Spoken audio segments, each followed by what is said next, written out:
बृजभूषण शरण सिंह जो मोदी जी के चहेते सांसद हैं, उन्होंने शारीरिक तौर से और मानसिक तौर से विनेश फोगाट को प्रताड़ा।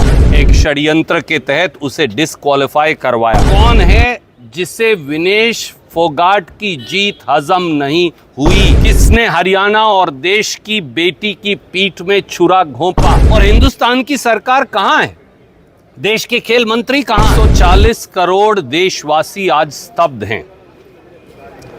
खेल इतिहास के लिए, हिंदुस्तान के खेल इतिहास के लिए ये ब्लैक डे है। ये एक बहुत बड़ा नफरती षड्यंत्र है इस देश की बेटी, हरियाणा की बेटी विनेश फोगाट के खिलाफ। पहले कुश्ती संघ के तत्कालीन अध्यक्ष बृजभूषण शरण सिंह जो मोदी जी के चहेते सांसद हैं, उन्होंने शारीरिक तौर से और मानसिक तौर से विनेश फोगाट को प्रताड़ा।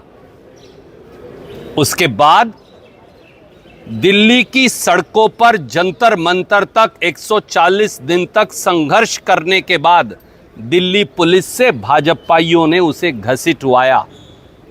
उसके बाद भाजपा सरकार ने देश की उसी बेटी पर एफआईआर दर्ज करवाया।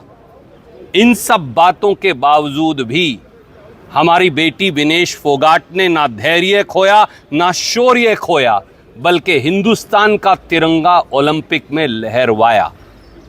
और अब तिरंगा फहराने के बाद एक षड्यंत्र के तहत उसे डिस्क्वालीफाई करवाया।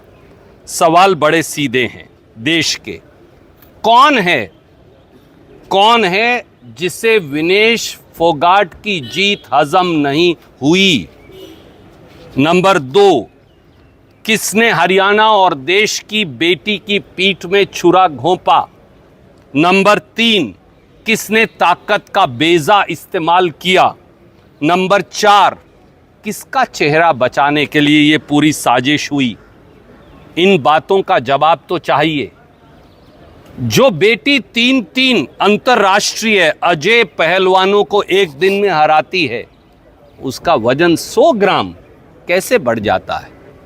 जबकि बाउट से पहले बाकायदा वजन किया जाता है और बाउट के बाद तो वजन घटना चाहिए, बढ़ा कैसे, और वो भी 100 ग्राम। और हिंदुस्तान की सरकार कहां है? देश के खेल मंत्री कहां हैं? देश के प्रधानमंत्री कहां हैं? वो बेटी के साथ खड़े क्यों नहीं हुए? केवल उसे कंसोलेशन कहकर खत्म कर देना ये सही है?